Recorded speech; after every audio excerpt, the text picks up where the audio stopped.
ఇవాళ ఏదో పెట్టిండు, ఇవాళ బీజేపీ ఎంపీ అట ఇదిలో ఉన్నాడని.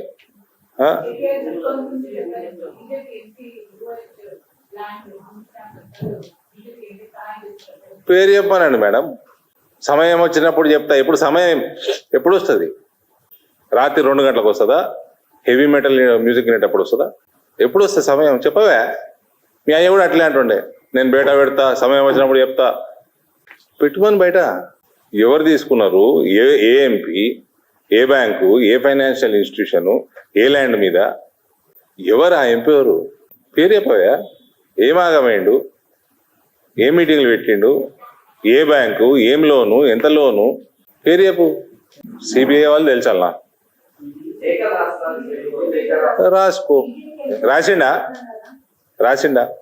దీనిలో ఏమైనా అర్థం ఉందా అండి? దీంట్లో ఏమైనా అర్థం ఉందా? అప్పుడు ఒకసారి ఆ కేసీఆర్ ఇట్లా అంటే కోర్టు చివాట్లు పెట్టిద్దరు, ముఖ్యమంత్రి నా దగ్గర సీడీలు ఉన్నాయి అన్నాడు కదా రోజు. అది ఏంది, అది ఆ ఎమ్మెల్యే ఫామ్ హౌస్ కొనుగోలుకి నా సీడీలు ఉన్నాయి, ఆడియో రికార్డులు, వీడియో రికార్డులు ఉన్నాయి అంటే చివాట్లు పెట్టింది సుప్రీంకోర్టు. నువ్వేం ముఖ్యమంత్రి రాబోయే? నేను టైం పాస్ చేస్తుంటా అండి మీడియాతోటి, ప్రజలతోటి. ప్రతిపక్షం ఇట్లా నడుతుందా? నాకు పేరు తెలుసు కానీ నేను చెప్పా. మా అమ్మ చాక్లెట్ ఇచ్చింది నేను చూపెట్టా. Useless fellows.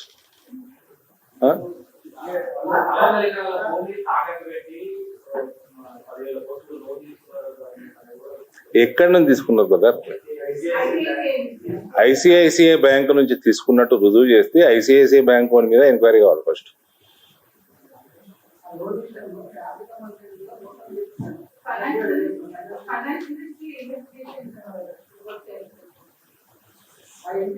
పేపర్ బయట పెట్టమనండి, ఆయన దగ్గర ఉన్న రుజువులు బయట పెట్టమనండి, ఎంపీ పేరు బయట పెట్టమనండి.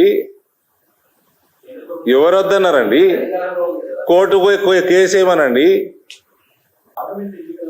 ఇవన్నీ అలిగేషన్లు చేయడం వేరే విషయం.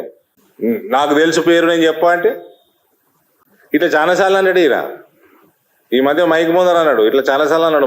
మా నాయకులు ఎవరన్నా ఎయిర్పోర్ట్లో ఆడిడ కలిస్తే మీ వాళ్ళ సంగతి తెలుసు నాకు, మొత్తం బయట పెడతా అన్నాడు. ఎన్నడూ పెడతావు? పెట్టు నాయన, నీకు దమ్ముంటే పెట్టు. ఓకే, పనికి వాళ్ళు వేసాను. నేను కూడా అంటున్నా, ఆర్ఆర్ ట్యాక్స్, ఆర్జీ ట్యాక్స్. మేము ఎప్పుడు అంటున్నాం? మేము కాంగ్రెస్ వాళ్ళు అన్నారు కాబట్టి మేము రిపీట్ చేస్తున్నాం.